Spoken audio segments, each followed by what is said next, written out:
नमस्कार, बुलेटिन में आप सभी का स्वागत है और मैं हूं आपके साथ कल्याण झा। खबरों की शुरुआत करेंगे और बड़ी खबर सीतामढ़ी से है, जहां पर 2 छात्राओं की संदिग्ध स्थिति में मौत हुई है। बड़ी खबर आपको बता रहे हैं सीतामढ़ी से, जहां 2 छात्राओं की संदिग्ध हालत में मौत की खबर सामने आई है। बताया जा रहा है कि जहरीला पदार्थ खाने की आशंका जताई जा रही है। एक छात्रा की हालत गंभीर है। बाजपट्टी के बाजितपुर की घटना है, जहां पर 2 छात्राओं की संदिग्ध हालत में मौत हुई है। एक की हालत गंभीर बताई जा रही है। बताया जा रहा है कि जहरीला पदार्थ खाने की आशंका है। इस मौत के पीछे की वजह बताई जा रही है। बाजपट्टी के बाजितपुर की घटना है। राकेश रंजन और अधिक जानकारी के साथ हमारे साथ जुड़ चुके हैं। राकेश, क्या कुछ जानकारी है इस बाबत? 2 छात्राओं की संदिग्ध स्थिति में मौत हुई है, एक की हालत गंभीर बताई जा रही है।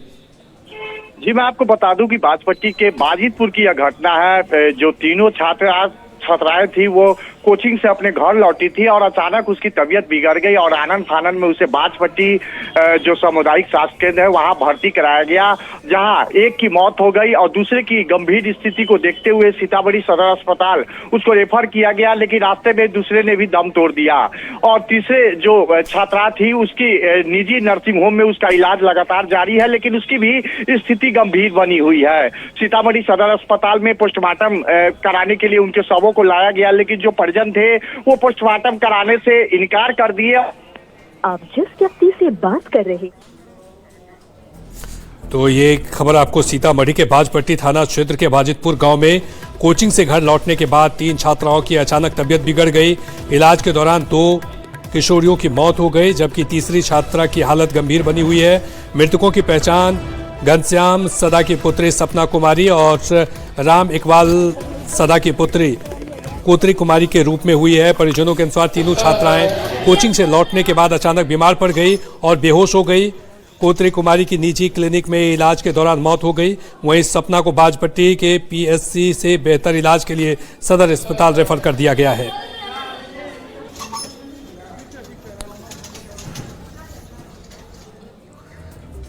और राष्ट्रीय लोक मोर्चा के अध्यक्ष उपेंद्र कुशवाहा ने एक बयान से बवाल मचा हुआ है। आपको बता दें कि नीतीश कुमार की विरासत पर उन्होंने दावा ठोक दिया है। उन्होंने कहा है कि नीतीश कुमार की विरासत संभालने की बात कहकर सियासी पारा को चढ़ा दिया है। राजगीर में राष्ट्रीय लोक मोर्चा के विमर्श शिविर को संबोधित करते हुए उपेंद्र कुशवाहा ने कहा कि नीतीश कुमार के कार्यकाल की तारीफ की। साथ ही उन्होंने यह कहकर चौंका दिया कि नीतीश कुमार की विरासत को संभालने के लिए उनकी पार्टी आरएलएम तैयार है। उपेंद्र कुशवाहा ने कहा कि नीतीश कुमार ने अब बिहार की राजनीति से फुर्सत ले ली है। लंबे समय तक बिहार के मुख्यमंत्री के पद पर रहने के बाद अब उन्होंने स्वयं राजनीति से विश्राम लेने का निर्णय किया है। नीतीश कुमार के हटने के बाद बिहार के एक बड़े वर्ग के सामने यह बड़ी चिंता है कि उनकी यह विशाल राजनीतिक विरासत को कौन आगे बढ़ाएगा। उपेंद्र कुशवाहा ने दावा ठोका है कि बिहार में इस विरासत पर दावा ठोकने वाले तो बहुत लोग सामने आएंगे, लेकिन हमारी पार्टी का स्पष्ट मानना है कि बिहार की जनता की यह पुरजोर आकांक्षा है कि यह महत्वपूर्ण दायित्व राष्ट्रीय लोक मोर्चा को सौंपा जाए। नेतृत्व में और नीतीश कुमार जी के नेतृत्व में बिहार और देश की बड़ी जमात ने यह महसूस किया उस वक्त कि जिस व्यक्ति के हाथ में आज बिहार की सत्ता है, इस विचारधारा को आगे ले चलने की, इस विरासत को आगे ले चलने की जवाबदेही है, उस व्यक्ति के हाथों अब यह विचारधारा भी सुरक्षित नहीं रहने वाली है और बिहार के लोगों की जो अपेक्षा है वह भी सुरक्षित नहीं रहने वाली है। एक अजीब किस्म का वातावरण है। उस वातावरण से मुक्ति के लिए जब उस समय की पार्टी से 14 सांसद अलग हुए थे और पहली बार नीतीश कुमार जी आकर स्टेटमेंट जब उन्होंने दिया था तो यही कहा था कि बिहार को आतंक और पाखंड राज से बाहर निकालना है। सब नीतीश जी का यही था और उसी पृष्ठभूमि में शिविर चल रहा था। पहली बार जो शिविर हुआ और तब से उस विरासत को, उस विचारधारा को और बिहार की जनता और जहां जहां के लोगों की अपेक्षा उस समय की पार्टी या बाद में हम लोग जिस पार्टी में यहां तक। चलिए, आनंद हमारे साथ और अधिक जानकारी के साथ जुड़ चुके हैं। आनंद, इस बयान को किस रूप में देखा जाए? उन्होंने साफ तौर पर नीतीश कुमार की विरासत पर दावा ठोक दिया है उपेंद्र कुशवाहा ने। देखिए थोड़ी हैरानी होती है कल्याण, क्योंकि आपको पता होगा कि नीतीश कुमार ने जब मुख्यमंत्री की कुर्सी छोड़ी थी उसके बाद उनकी पसंद बिहार के मुख्यमंत्री के तौर पे सम्राट चौधरी थे और मुख्यमंत्री सम्राट चौधरी इस वक्त बिहार को लीड भी कर रहे हैं मुख्यमंत्री के तौर पे। तो जाहिर सी बात है, माना जा रहा था तब कि नीतीश कुमार ने अपने विरासत के तौर पे सम्राट चौधरी को चुना है, इसी वजह से मुख्यमंत्री कुर्सी उन्हें मिली। लेकिन एक बात और भी महत्वपूर्ण है कि जेडीयू में इस एनडीए सरकार में नीतीश कुमार के बेटे निशांत कुमार स्वास्थ्य मंत्री के तौर पे काम कर रहे हैं और जेडीयू के नेताओं से अगर बातचीत कीजिए तो तमाम नेता एक सुर में कहते हैं कि आने वाला भविष्य निशांत कुमार है जो जेडीयू को आगे बढ़ाएगा। अब ऐसे में ये थोड़ी हैरानी होती है कि जब मुख्यमंत्री के तौर पे सम्राट चौधरी काम कर रहे हैं और नीतीश कुमार के बेटे निशांत जो स्वास्थ्य मंत्री के तौर पे काम कर रहे हैं और जेडीयू के नेताओं के नजर में आने वाले समय में जेडीयू को लीड करेंगे, तो फिर नीतीश कुमार के विरासत को संभालने के बाद उपेंद्र कुशवाहा क्यों कर रहे हैं, ये थोड़ी हैरानी होती है। लेकिन माना जा रहा है कि वो उनकी कोशिश है कि बिहार में उनकी स्वीकार्यता और बढ़े। और हाल के दिनों में ही आपको याद होगा कि उनके बेटे को एमएलसी बनाया गया, बीजेपी ने एमएलसी बनाया, अपने एक एमएलसी की कुर्सी को हटाकर उनके बेटे को एमएलसी बनाया और उसके बाद बिहार सरकार में मंत्री के तौर पर भी उन्हें बनाया। तो जाहिर तौर पर ऐसे में उपेंद्र कुशवाहा का इस वक्त ये बयान यही एक ही दौर इशारा करता है कि इनकी इच्छा, उपेंद्र कुशवाहा की इच्छा है कि बिहार में वो लौकुश के समीकरण को लीड करें, जबकि अगर मुख्यमंत्री के तौर पे देखें तो मुख्यमंत्री के तौर पे सम्राट चौधरी इस वक्त लीड कर रहे हैं और माना जा रहा है कि बिहार में एनडीए की तरफ से लौकुश और अति पिछड़ा जो वोटर है उसको एकजुट करने में सम्राट चौधरी लीड कर सकते हैं। ऐसे में उपेंद्र कुशवाहा का ये कहना कि बिहार की जनता की आकांक्षा है, बिहार की जनता की आकांक्षा अगर आप देखें तो बिहार में एनडीए को शानदार सफलता मिली और पहले नीतीश कुमार मुख्यमंत्री बने और नीतीश कुमार ने अपनी जगह फिर सम्राट चौधरी को बनाया। तो विरासत को अगर इस तरीके से देखें तो फिलहाल नीतीश कुमार के विरासत को आगे बढ़ाते सम्राट चौधरी नजर आ रहे हैं। और जेडीयू में भविष्य में जेडीयू में अगर लीड करने की बारी आई, चूंकि नीतीश कुमार अभी खुद एक्टिव है, लगातार राज्यसभा कार्रवाई भाग ले रहे हैं, अक्टूबर से वो यात्रा पे निकलने वालों, और ऐसे में अगर नीतीश कुमार के सक्रिय रहने के बाद उपेंद्र कुशवाहा का ये कहना है कि वो बिहार की जनता की आकांक्षा है कि वो आरएलएम लीड करे, आरएलएम का मतलब कि उपेंद्र कुशवाहा लीड करे,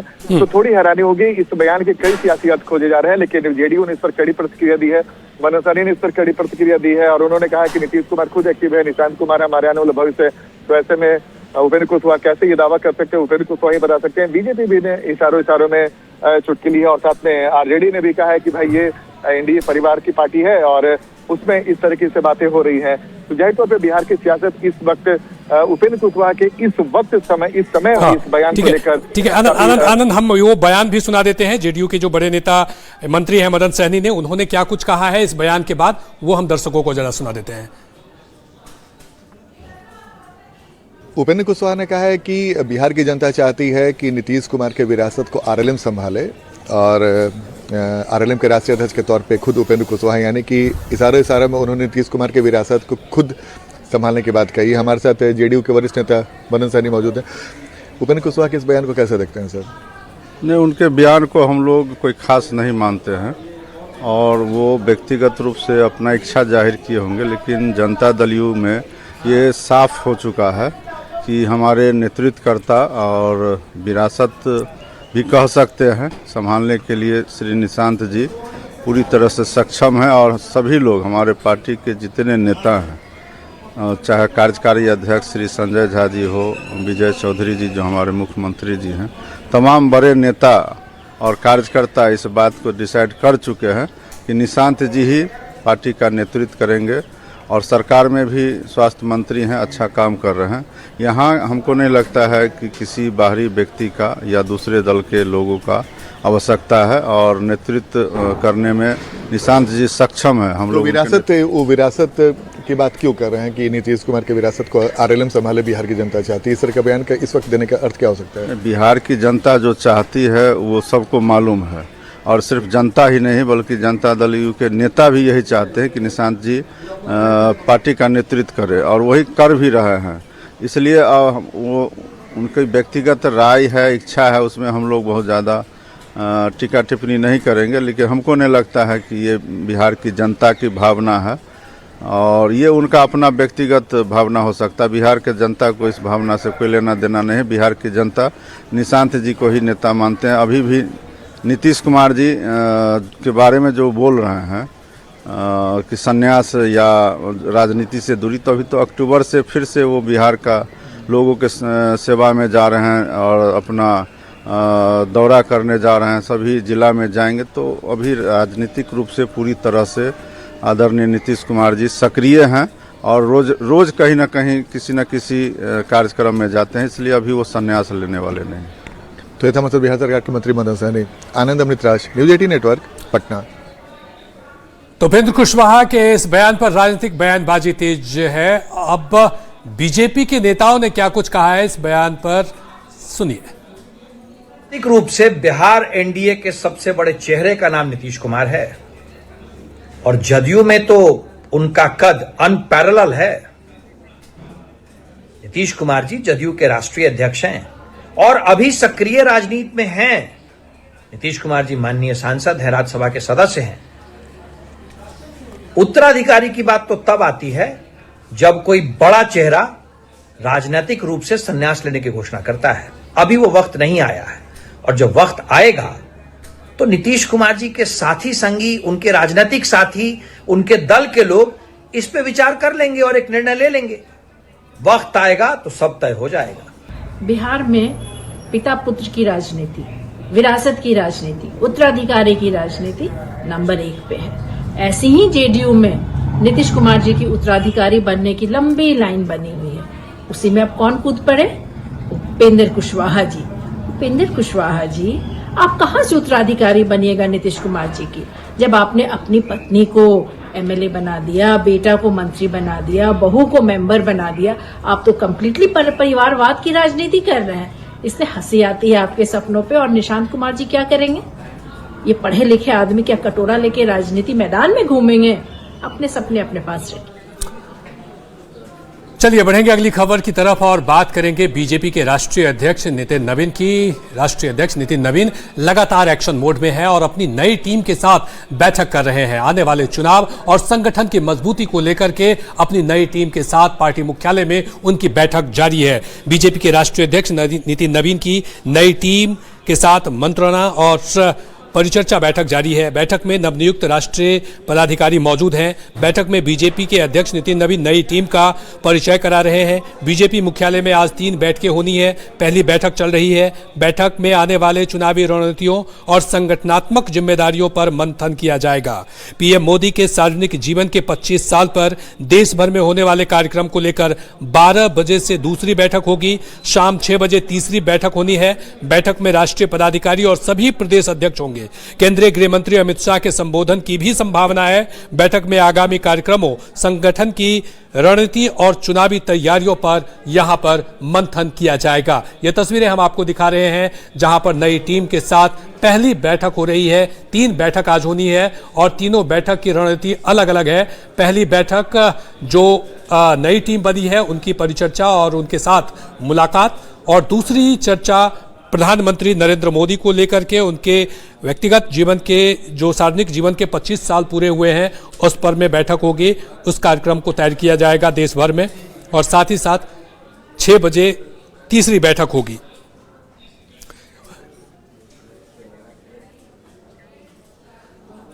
और राहुल गांधी पर लगातार प्रतिक्रियाओं का दौर जारी है। ऐसे में बीजेपी नेता स्मृति ईरानी ने राहुल गांधी पर निशाना साधा है। उन्होंने जिस तरह से राहुल गांधी लगातार वंदे मातरम से लेकर के छात्र आंदोलन को लेकर लगातार एक्शन मोड में है, लगातार वो प्रदर्शन कर रहे हैं, उसको लेकर के स्मृति ने क्या कुछ कहा है सुनिए।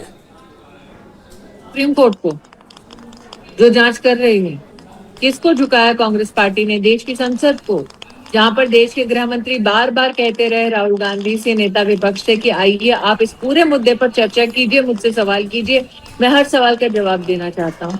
किसको झुकाया कांग्रेस पार्टी ने? देश के संविधान को, जो कहता है कि जो पैरामिलिट्री सर्विस है उसका सम्मान होना चाहिए। राहुल गांधी ने कंप्लेन में कहीं भी ये कहा कि तफ्तीश कीजिए पैरामिलिट्री फोर्सेज और पुलिस बल को किसने मारा? किसको झुकाया राहुल गांधी ने? पैरामिलिट्री फोर्स को। किसको झुकाया राहुल गांधी ने? दिल्ली पुलिस को। क्या राहुल गांधी झारखंड गए? क्या राहुल गांधी केरल गए? क्या राहुल गांधी पंजाब गए? क्या जो जंतर मंतर में थे वो झारखंड गए, पंजाब गए, केरल गए? क्या उन्होंने जंतर मंतर के बाद पंजाब, झारखंड और केरल में इस्तीफा मांगा? और यदि आप नए मोबाइल सिम खरीदना चाह रहे हैं तो ये खबर आपके लिए है, क्योंकि अब ये नियम बदल गया है। अब नए सिम को लेकर के बायोमेट्रिक जरूरी हो गई है। तो ये खबर आपके लिए है। नए नियम बने हैं। सिम कार्ड यदि आप लेना चाहते हैं तो अब आपको बायोमेट्रिक देना जरूरी हो गया है। तो आपको बता दें कि नए सिम आप खरीदना चाहते हैं तो नए नियम को जानना जरूरी है। नया नियम आपको बता दें कि आप बायोमेट्रिक जरूरी है, और साथ ही साथ नए नियम में ये बदलाव किया है कि टेलीकॉम फ्रॉड रोकने के लिए ये नया नियम लागू किया गया है। यूजर की बायोमेट्रिक पहचान जरूरी होगी। नया सिम कनेक्शन लेते समय बायोमेट्रिक KYC अनिवार्य होगा। सिम बदलने या नाम बदलने पर भी बायोमेट्रिक अनिवार्य कर दिया गया है। जेंडर, जन्मतिथि में बदलाव पर बायोमेट्रिक अनिवार्य कर दिया गया है। अब सिम लेने से पहले चेहरा फिंगरप्रिंट स्कैन जरूरी कर दिया गया है। तो यदि आप नए सिम ले रहे हैं तो ये नियम जानना जरूरी है। नए सिम के लिए बायोमेट्रिक पहचान जरूरी है। टेलीकॉम फ्रॉड रोकने के लिए ये नया नियम लागू किया गया। यूजर की बायोमेट्रिक पहचान जरूरी होगी। नया सिम कनेक्शन लेते समय बायोमेट्रिक KYC अनिवार्य कर दिया गया है। साथ ही साथ सिम बदलने का नाम बदलने पर भी बायोमेट्रिक अनिवार्य कर दिया गया है।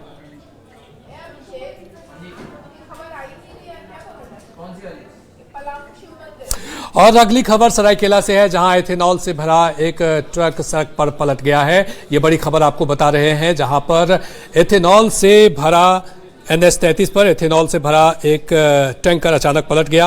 हादसे के दौरान टैंकर की चपेट में 3 गाड़ियां आ गई, जिसमें 3 लोग गंभीर रूप से घायल बताए जा रहे हैं। टैंकर पलटने के बाद इथेनॉल सड़क पर फैलने लगा, जिससे पूरे इलाके में अफरा तफरी मच गई। हालात की गंभीरता को देखते हुए पुलिस ने मौके पर पहुंचकर चारों तरफ बैरिकेडिंग कर दी है।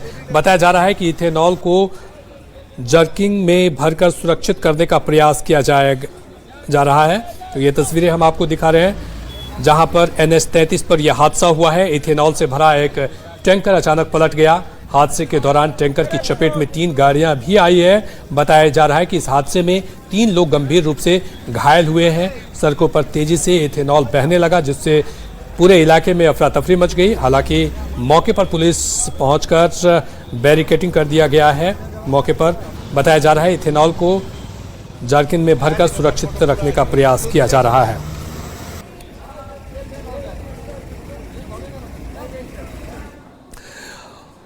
और अगली खबर धनबाद से है, जहां पर विधायक जयराम महतो और मुखिया समर्थकों के बीच बवाल हुआ है। ये जो बवाल हुआ है वो थाने में हुआ है। आपको बता दें कि मारपीट तक की और झड़प की भी नौबत आ गई। देखते ही देखते दोनों पक्षों में मारपीट शुरू हो गई। थाना परिसर रण क्षेत्र में बदल गया। हालांकि पुलिस ने बीच बचाव कर स्थिति को नियंत्रित किया। मारपीट में बाड़ा छेपड़ी पंचायत के मुखिया यशोदा देवी के बेटे प्रदीप रजक घायल हो गए हैं। बताया जा रहा है कि फर्जी हस्ताक्षर मोहर लगाकर जाति प्रमाण पत्र बनवाने के मामले में मुखिया प्रतिनिधि ने शिकायत की थी, जिसे लेकर पुलिस ने आरोपी को हिरासत में लेकर थाने ले आई। इसी मामले में पैरवी करने पहुंचे डुमरी विधायक और उनके समर्थकों के बीच थाना परिसर में जमकर हंगामा शुरू हो गया। इस बीच मारपीट तक की भी नौबत आ गई और मारपीट में मुखिया के बेटे प्रदीप रजक घायल हो गए हैं। ये तस्वीरें हम आपको दिखा रहे हैं कि विधायक जब जयराम महतो थाना पहुंचे, वहां पर विधायक के समर्थक और मुखिया प्रतिनिधि के बेटे के बीच कहासुनी हुई, मारपीट हुई और इस मारपीट के दौरान मुखिया के बेटे घायल भी हो गए। मुखिया जी का मोहर से फर्जीवाड़ा करके दस्तखत किया था। वो दस्तखत भी सही नहीं है, मोहर भी बनाया गया था। उसका भी यहाँ थाना में इसका हम लोग FIR लॉन्च किए थे और FIR लॉन्च करने के बाद जब उसको जांच पड़ताल किया, पकड़ा गया तो उसको कबूल भी किया। यहाँ कबूल करने के बाद माननीय डुमरी के विधायक जयराम महतो जी ने उल्टा हम ही लोग को गाली गलौज करता है और बहुत सारे जांच कीजिएगा तो और निकल जाएगा। कौन किया था? गणेश दास किया था। इसका माइंड मास्टर दिलीप चौधरी है। उसको हम बोल रहे थे, विधायक जी आप गलत का सपोर्ट क्यों करने आए? तू नटिया मेरा पूरा कब्जा दिया नाखून से, तब उसका हाथ हम पकड़े, तब हम देखे हाथ जब टच किए तो देख रहे ब्लड आ रहा है पूरा। जान पूरा नट्टी तो मेरा हाथ फूल रहा था। हाँ, जान मारने के लिए। क्या नाम हुआ? प्रदीप कुमार रजक। और पटना के गर्दनी बाग में इन दिनों छात्रों का प्रदर्शन लगातार जारी है। आज आंदोलन का 5वां दिन है। टीआरई 4 को लेकर के ये छात्र आंदोलन पर बैठे हुए हैं। बता दें आपको कि टीआरई 4 का विज्ञापन जारी होने के बाद भी अभ्यर्थी अपनी मांगों को लेकर आंदोलन कर रहे हैं। इस आंदोलन में कई और भी अभ्यर्थी शामिल हो रहे हैं। टीआरई 4 का विज्ञापन जारी है और इन विज्ञापनों में कई मांगों को लेकर के ये अभ्यर्थी गर्दनी बाग में डटे हुए हैं। आज आंदोलन का 5वां दिन है। गर्दनी बाग धरना स्थल इन दिनों छात्रों का जमावड़ा लगा हुआ है और अपनी अपनी मांगों को लेकर हर वर्ग के छात्र जो है अलग अलग मांगों को लेकर के यहाँ पे लगातार धरना दे रहे हैं। सरकार सही निर्णय नहीं ले रहे हैं। सरकार आपसी मतभेद कर रहे हैं, जो कि वो एक याचना बोल रहे हैं कि हम दायर किए हैं और बीच में भी ट्वीट किए हैं कि हम टीआर 4 की वैकेंसी दे रहे हैं, लेकिन दिए तो नहीं। दूसरा बात, इन्होंने नेगेटिव मार्क्स जो लाए हैं, क्या एक परीक्षा में टीआर 1, टीआर 2, टीआर 3 में एकल परीक्षा हुआ और अब एकाएक नियम आप किस तरह से कर रहे हैं? एकाएक करने का संभव तो नहीं बनता है। हम सर दरभंगा से आए हैं, आपके चैनल के माध्यम से पढ़ने। किस मांगों को लेकर? टीआरई 4 के लिए हम आए हैं। सरकार को कहना चाहते हैं कि याचना नहीं अब रन होगा, जीवन जय या मरण होगा। जब नाश मनुष्य पे छाता है, पहले ही विवेक मर जाता है। माननीय शिक्षा मंत्री मिथिलेश तिवारी जी का विवेक मर चुका है। भाई हम सब जो आज 5वां दिन है आंदोलन का, हम सब आंदोलन में बैठे हैं, भर दिन यहाँ पे रहते हैं। कोई एक पूछने तक के लिए भी नहीं आते हैं सरकार के लोग कि भाई तुम्हारा सबका मांग क्या है। आपने यहाँ पे आप लोगों का खाना पानी कैसे चल रहा है? सर अब पहले तो थोड़ा दिक्कत थी, लेकिन अभी जो है विद्यार्थी, शिक्षक लोग और सारे दोस्त जो स्टूडेंट्स के पेरेंट्स हैं वो सब मदद कर रहे हैं। पीने का पानी मिलता है? हाँ, पानी पीने के लिए मिलता है, लेकिन सुलभ शौचालय की व्यवस्था नहीं थी। लेकिन आज हम देख रहे हैं कि गाड़ी शौचालय की आ गई है। इसके लिए हम धन्यवाद देते हैं। लेकिन अगर मेरी मांगे पूरी होती है तो सरकार को हम धन्यवाद देती है, नहीं तो मिथिलेश तिवारी जी अपना इस्तीफा तैयार रखे। डाटा ऑपरेटर बड़ी समस्या, बहुत समस्या है। सब बोलता है कि सारा डिपार्टमेंट डाटा ऑपरेटर ही चलाता है। ऐसा है, वास्तव में है। अधिकारी आराम करता है, डाटा ऑपरेटर हमेशा सिस्टम पे और साइट पे काम करते रहता है। आप लोगों की क्या समस्या है? समस्या तो यही है कि हम लोग का जो राशि है, जो जितना हम लोग को मिलना चाहिए, जो हम लोग का वेतन है, उतना वेतन हम लोग को नहीं मिलता है। वेतन कटौती करके हम लोग को 13,000 14,000 अकाउंट में डालता है। कितना पे आप लोगों का? हम लोग का 25,000 पे ऐसे हम लोग का बेसिक सैलरी है। ऐसे 13,000 14,000 कटौती करके देता है। बाकी पैसा कौन खा जाता है कोई पता नहीं चलता है। हम लोग को अधिकारी खाता है, कौन खाता है नहीं। हम माननीय शिक्षा मंत्री से आग्रह करते, निवेदन करते हैं कि सर आपने टीआरई 1 दिया टीचर के लिए, टीआरई 2, टीआरई 3 दिया, उसी तरह हम लोग को टीआरई 4 में सर जारी उसके साथ में जो है नोटिफिकेशन जारी किया जाए। जो है बिहार एक पहला राज्य है जो सिर्फ आजादी के बाद सिर्फ एक बार लाइब्रेरी वैकेंसी निकाली है, वो 2010 में, वो भी सबिंदा पे नंबर बेसिस सिस्टम पे। अभी तक परमानेंट बहाली कभी नहीं निकाली है। और जबकि सरकार, अभी वर्तमान सरकार और वर्तमान मुख्यमंत्री बोलते हैं कि हम उत्तम स्कूल बनाएंगे, ऐसा स्कूल बनाएंगे जिसमें आईएएस और आईपीएस का बच्चा भी पढ़ने के लिए आना चाहे। मैं बताना चाहता हूँ बिना पुस्तकालय के आप कैसे स्कूल को सुदृढ़ और सुंदर बना सकते हैं। ये गर्दनी बाग का पूरा धरना स्थल जो है अभी छात्रों का सबसे बड़ा जमावड़ा बना हुआ है और इनका कहना है कि अपनी मांगों को लेकर लगातार आंदोलन जारी रखेंगे। कैमरा पर्सन सुबोध के साथ रविश नारायण, न्यूज़ 18 पटना। और रक्सौल के लोगों को जल्द ही एक नए एयरपोर्ट का सपना साकार होने जा रहा है। भूमि अधिग्रहण का काम शुरू हो गया है और इसके संचालन को लेकर के भी प्रक्रिया आगे बढ़ गई है। आपको बता दें कि पूर्वी चंपारण के रक्सौल सीमा क्षेत्र से जल्द सपनों की उड़ान साकार होने वाली है। सम्राट सरकार के ड्रीम प्रोजेक्ट में शामिल रक्सौल एयरपोर्ट के लिए जमीन अधिग्रहण के बाद अब इसके संचालन और यात्री सुविधाओं को लेकर कवायद और सर्वे का काम तेज हो गया है। सिविल विमानन विभाग के सचिव के पत्र के आलोक में मोतिहारी स्थित पूर्वी चंपारण समाहरणालय के डॉक्टर राजेंद्र प्रसाद सभागार में रक्सौल एयरपोर्ट की यात्री क्षमता, सुविधाओं और माल ढुलाई यानी कि कार्गो की संभावनाओं को लेकर महत्वपूर्ण बैठक हुई, जिसकी अध्यक्षता डीएम सौरभ कुमार यादव ने की।